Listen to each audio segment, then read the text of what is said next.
कौन हो तुम? मैम, पापा की सुबह तबीयत खराब हो गई थी, इसलिए उन्होंने अपनी जगह मुझे भेजा है। बस तुम लोगों को जब छुट्टी चाहिए होती है ना, तबीयत खराब का बहाना मार लेते हो। अच्छा अच्छा ठीक है। और ये क्या होलिया बना रखा है तुमने? तुम्हें कुछ मैनर्स भी है कि नहीं कि ड्यूटी पर कैसी ड्रेस पहनकर आते हैं? कपड़ों को ठीक से प्रेस भी नहीं किया तुमने। माफ़ी चाहता हूँ मैम, पापा की सुबह अचानक तबीयत खराब हो गई थी, इसलिए मुझे तुरंत ही यहाँ आना पड़ा, इसलिए ड्रेस को सही करने का टाइम नहीं मिला। सॉरी मैम, नेक्स्ट टाइम ऐसा नहीं होगा। तुम लोअर क्लास लोगों की ना बस यही प्रॉब्लम है, गलती करो और सॉरी बोल दो। सॉरी का मतलब भी जानते हो तुम? तुम्हें कैसे पता होगा, अनएजुकेटेड पीपल। खैर अब गाड़ी निकालो जल्दी से, मुझे ना तुम्हारी वजह से पहले ही बहुत देर हो गई है। जी मैम।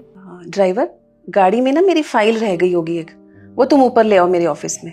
हाँ जल्दी ले आओ, सर अभी लेकर आ रहा है। ये लीजिए मैम। मैम, आपने जो फ्रांस से क्लाइंट थे उनसे बात नहीं की?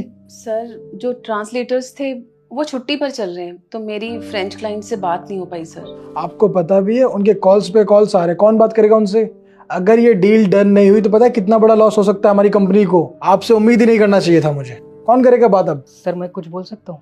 तू अभी तक यहीं खड़ा है, गया नहीं, बॉस के सामने बोल रहा है। बदतमीज। मैं भी ना किसे समझा रही हूँ, तेरे लिए तो काला अक्षर भैंस बराबर है। चल निकल यहाँ से। 1 मिनट रुको, कौन हो तुम? सर मैं इनका ड्राइवर हूँ और मुझे फ्रेंच लैंग्वेज आती है। उन क्लाइंट को कहो कि हमें ये डील मंजूर है और बहुत जल्द हम ये पार्टनरशिप करेंगे। ठीक है। It's done sir. गुड। अच्छा एक बात बताओ, तुम्हें ये फ्रेंच लैंग्वेज कैसे आती है? सर मैं गाइड भी रह चुका हूँ, तो अलग अलग कंट्री से बहुत सारे टूरिस्ट आते थे, जिनमें से फ्रांस कंट्री से भी थे, तो इस वजह से मैंने कई भाषाएं सीख ली, जिसमें से एक भाषा फ्रेंच भी है। और मैम, मैं आपसे भी कुछ कहना चाहता हूँ। आपने मुझे अनपढ़ और गंवार समझ लिया because of my appearance.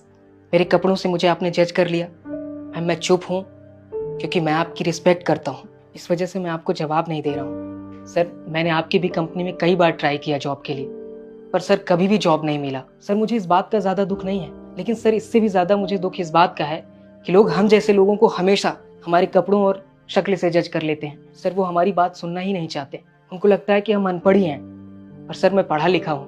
Ma'am ये क्या कह रहा, बता सकते हैं?